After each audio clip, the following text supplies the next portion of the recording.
La perturbazione che sta interessando il Veneto ha spinto il centro funzionale decentrato della Protezione Civile della Regione a dichiarare lo stato di attenzione per criticità idrogeologica dalle 14 di domani alle 14 di martedì su alcuni bacini idrografici del Veneto, tra i quali quello Piave e Pedemontano, e allerta gialla per pericolo valanghe su Dolomiti e Prealpi.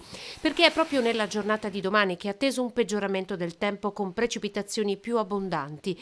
Fortunatamente però mai a carattere di rovescio. Lo conferma il generale Giancarlo Iannicelli.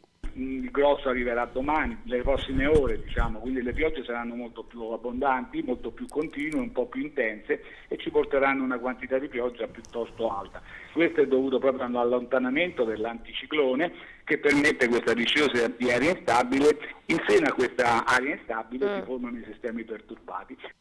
Pioggia diffusa e continua, ma il freddo lo abbiamo definitivamente lasciato alle spalle. La zona pedemontana invece, mi lasci dire, ha pagato in questa prima decade di aprile di qualche gelata, qualche sotto zero. Non dovrebbe verificarsi più. Per quest'inverno, per questa stagione non se ne parla più. Il vero pericolo, come confermato nel bollettino diramato dalla Protezione Civile, è costituito dal rischio valanghe.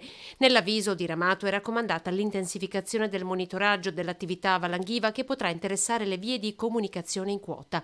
Da domani per alcuni giorni il pericolo sarà 3, marcato oltre i 1500 metri di quota, impossibile locale aumento a 4, forte.